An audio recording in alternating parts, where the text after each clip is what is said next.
Dear students, so welcome to my channel Academy Villa. I am Astos and let's begin today's class. So आज की जो video है उसमें हम class 10th की इंग्लिश की जो बुक है पनोरमा उसके जो पोइट्री पार्ट है ना, उसका एक चैप्टर है जिसका नाम है द एम्प्टी हर्ट, जो कि 5th चैप्टर है आपके बुक का पोइट्री पार्ट का। तो उसको हम अच्छे से समझेंगे इस वीडियो में। और द एम्प्टी हर्ट के लेखक जो हैं वो हैं पेरियास्वामी थूरन। और द एम्प्टी हर्ट का मतलब पहले समझ लेते हैं चैप्टर शुरू करने के पहले। तो एम्प्टी का मतलब तो आपको पता ही है कि एम्प्टी का मतलब खाली होता है ना, रिक्त होता है। तो एम्प्टी हर्ट का मतलब क्या है, यानी कि शून्य हृदय, या फिर ये कह सकते हैं कि जो आपका जो हृदय है ना, आपका जो दिल है वो बिल्कुल शांत नहीं है, वो बिल्कुल खाली है ना। उसको अलग से एक लालसा जग रही है ना, उसको एक लालसा जग रही है, तो वो एम्प्टी हर्ट कहलाता है। तो किस तरीके की एम्प्टी हर्ट के बारे में बात की गई है तो वो इस वीडियो में हम देखेंगे, और वो एक पोएम के रूप में है, तो उसको एंजॉय करने के लिए लेट्स डिग इट इनसाइड। तो चलिए हम जानते हैं, इसको अच्छे से समझते हैं। लिखा है पेरियास्वामी थूरन, जिसका नाम पेरियासामी थूरन भी हम बोलते हैं उन्हें, और उनका जो जन्म है 1908 ईस्वी में हुआ था और 1987 में उनकी मृत्यु हो गई थी। और लिख रहा है कि a distinguished Tamil writer first made his name as a writer of short stories and poem.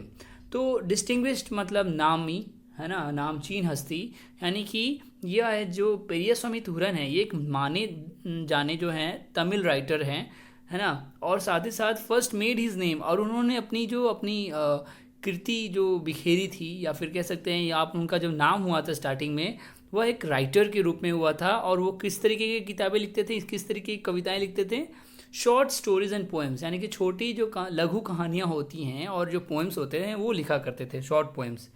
अब लिख रहा है कि however he is best remember today as the editor of the famous 10 volume general encyclopaedia in Tamil. और आज की, हालांकि वो आज जो ज़्यादा रिमेंबर यानी कि ज़्यादा याद किए जाते हैं किस संदर्भ में, कि वह एक संपादकीय रह चुके हैं, एक मशहूर 10 वॉल्यूम वाला जनरल इंसाइक्लोपीडिया जो कि तमिल में लिखा गया है, जिसका नाम है कलाई कजंजियम है ना।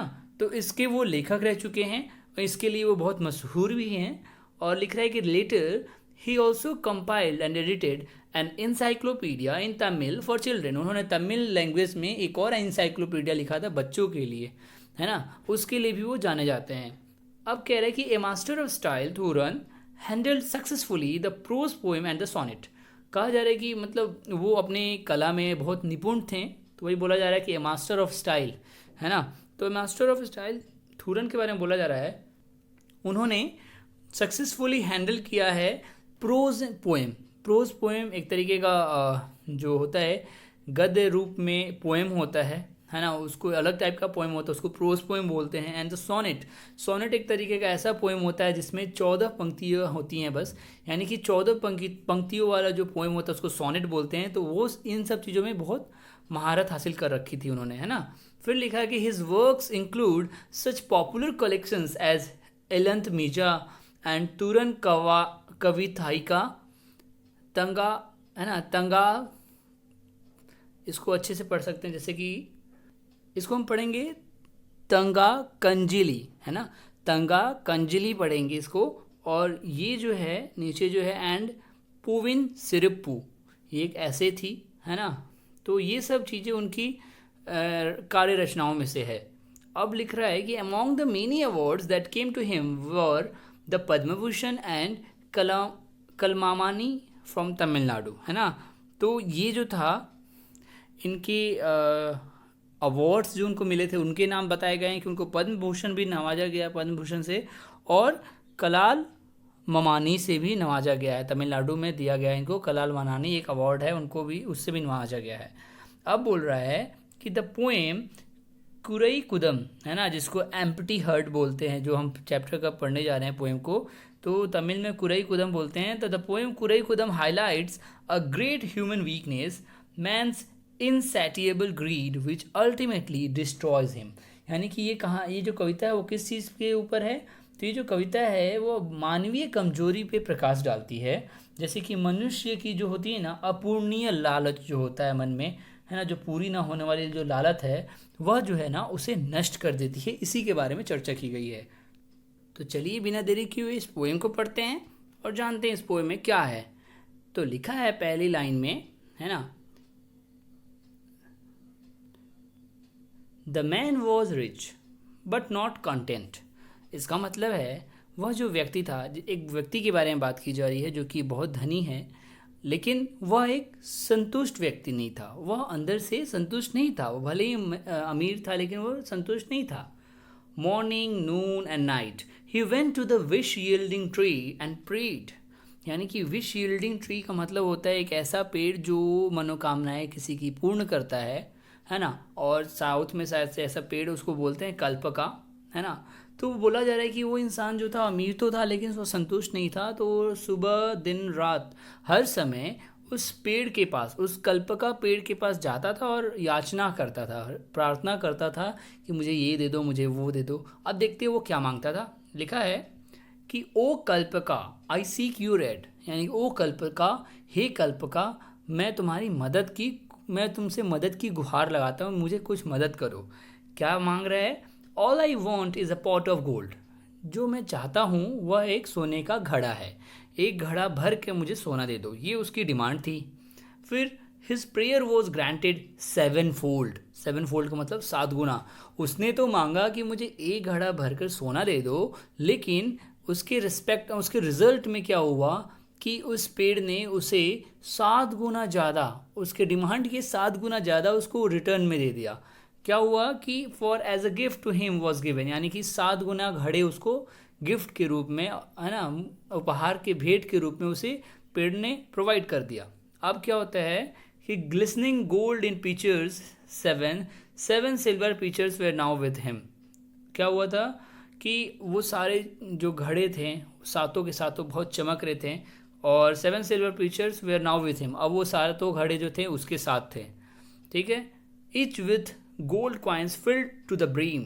पिचर्स मतलब घड़ा होता है, ब्रीम मतलब होता है एकदम से लेवल तक, यानी कि सबसे ऊपरी हिस्से तक, किसी चीज़ को ऊपर हिस्से तक भरा जाता है उसको ब्रीम कहते हैं, किनारा कह सकते हैं। तो वही कहा जा रहा है कि जो घड़ा था वो सातों के सातों घड़े पूरे लबालब भरे हुए थे, कह सकते हैं, किससे? सोना से, गोल्ड कॉइन से। But the tree unkind took into its mind to add an eighth a half full pot। कहने का मतलब है मतलब जो पेड़ था, जो कहते हैं ना मनोकामना पूर्ण करने वाला जो पेड़ था, है ना, कपास का, क्या था, कल्पका जो पेड़ था, उसने क्या किया कि उसने थोड़ा दिमाग लगाया, एक तरीके से थोड़ा अनकाइंड होते हुए उस इंसान के प्रति। उसने क्या किया कि उसने 8वां घड़ा दे दिया उसे, लेकिन 8वां घड़ा जो दिया वो आधा ही भरा हुआ था सोने के सिक्कों से। अब देखिए आगे क्या होता है। फिर टू फिल दिस, है ना, to fill this quick was his thought. अब जो इंसान था, जो धनी व्यक्ति था ना, उसके दिमाग में ये चलने लगा कि अब मैं इस आधे घड़े को भी भरूंगा। फिर क्या हुआ कि the 7 full vessels he clean forget. वो जो था इंसान, वो 7 भरे हुए घड़ों के बारे में भूल गया और वो 8वें के चक्कर में लग गया। इतना लालच था उसके दिल में, है ना, वो भूल गया 7 घड़े के बारे में। फिर क्या हुआ कि the demon desire now made him mad. Demon मतलब राक्षसी दिमाग, है ना, राक्षसी डिजायर मतलब चाह। तो राक्षसी जो चाह उसके मन नहीं होता है कि लालच एकदम से मतलब हैवानियत वाला, तो डेमन डिजायर जो था उसके मन का, उसको पागल बना दिया बिल्कुल। To mother wife children goodbye he bade, यानी कि उसने सब किसी को अलविदा कह दिया, है ना। उसने इस चक्कर में, किस चक्कर में, अब उसको मन में तो चल गया था कि मुझे घड़ा भरना है और इस चक्कर में मैं मेहनत करूंगा, और इस चक्कर में उन्होंने सबको, माँ, पत्नी और बच्चों को गुड बाय बोल दिया। He rose before cock crow. Cock crow का मतलब कि जब मुर्गा जो सुबह सुबह एकदम से बाग देता है, उस समय की भी पहले, यानी कि कहने का मतलब है भोर में ही, सुबह से पहले जो मौसम होता है, समय होता है, उसको भोर काल कहते हैं। तो भोर में ही वह उठ जाया करता था, और उससे भी पहले उठ जाया करता था। पास्ट मिडनाइट ही वर्क, और रात की आधी रात के बाद तक भी वो काम किया करता था। Eating drinking and sleep he sought, है ना। तो कहा जा रहा है कि वो सब कुछ भूल गया, उस सब चीज़ों की अवहेलना करने लगा, खाना पीना सोना सब चीज़ त्यागने लगा। किस चक्कर में? क्योंकि उसको भाई घड़ा भरना है, क्योंकि वो लालची था मन से। He wrecked his health, his conscience, sold and tried all tricks to gather gold. वह अपने सेहत का ख्याल रखना भी भूल गया, वह अपना आपा खोने लगा, है ना। और वो सब चीज़ किस में लगने लगा, उसको हर हर ट्रिक से वो चाहता था कि मैं अपने सोने के घड़े को सोने के सिक्कों से भर दूँ, कैसे भी करके मैं पैसे कमा के। फिर eager and anxious he shamelessly took each coin he could clutch by hook or crook। मतलब ईगर बहुत उत्सुक रहता था और एंग्जस है ना, उत्साहित रह के, लेकिन भले ही उसको शर्म करने में उसको कोई भी मतलब शर्म नहीं आते थे उसको एक तरीके से किसी भी कार्य को करने के लिए, क्योंकि बाई हुक एंड क्रूक मतलब किस जैसे तैसे किसी भी तरीके से उसको एक एक कॉइन इकट्ठे करने थे ताकि वो घड़ा भर सके। अब क्या है कि harder and harder he tried but died. उसने बहुत कड़ी से कड़ी मेहनत की लेकिन अंत में वो मर गया। Before he could quite fill the pot, वो अपने घड़े को भरने के पहले ही मर गया काम कर करके। तो ग्रीड एंड एंडलेस नहीं होना चाहिए, grid is endless but life is not, ये लाइन होनी चाहिए थी, एंड की जगह इज होनी चाहिए।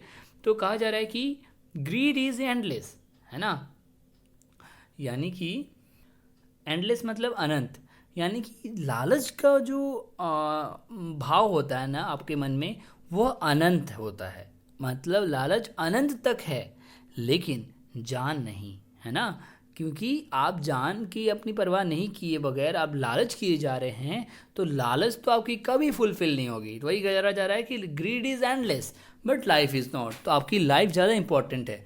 तो इस कहानी से क्या सीख मिलती है कि nothing is wrong with a half filled purse, TISS the void in the heart that is the कर्स। तो कहा जा रहा है कि भले ही आपकी पर्स है ना, आपकी जो वॉलेट है वो आधा ही भरा हुआ हो, उसमें कोई गलती नहीं है, कोई दोष नहीं है, लेकिन the void in the heart यानी कि दिल का खालीपन आपके लिए एक अभिशाप है। कहने का मतलब ये है कि अगर आप दिमाग से अगर इन सब चीज़ों के बारे में नहीं सोचते हैं कि आपका दिमाग या फिर आपके दिल को संतोषजनक बारे बातें सोचनी चाहिए, कि उसको संतोष रखना चाहिए, उसको लालच नहीं करना चाहिए, ये सब ख्याल अगर मन में आते हैं तभी वो जीवन व्यापन अच्छे से कर पाएगा। अगर वो ऐसा नहीं करता जैसे इस इंसान ने किया, इसके दिल में क्या था कि भाई मुझे तो पैसे चाहिए, लालच भरा हुआ था, उसने एक बार को भी नहीं सोचा कि उसके पास 7 भरे हुए घड़े हैं, उससे तो उसका बहुत अच्छे से जीवन व्यापन चल सकता है, उससे कुछ और बिजनेस कर सकता है, बहुत सारी चीज़ें होनी चाहिए थी, वो अपने आप को और एक्सप्लोर करा सकता था, लेकिन ऐसा नहीं था। तो ये सब सीख मिल रही है आपको कि आपको ऐसा ना करके आपको लालच जो दिल का है ना, दिल में जो लालच भरा हुआ है उसको निकाल फेंकना है, तभी आप अच्छे से लाइफ जी पाएंगे। तो आशा करता हूँ आपको ये चैप्टर अच्छे से समझ आया, मुझे तो बहुत अच्छा लगा ये चैप्टर। आपको कैसा लगा प्लीज़ कमेंट सेक्शन में लिख के बताएं, और वीडियो अच्छी लगी तो लाइक शेयर सब्सक्राइब करना बिल्कुल ना भूलें। तो मिलते हैं फिर नेक्स्ट वीडियो में, तब तक के लिए stay home stay safe. Thank you so much.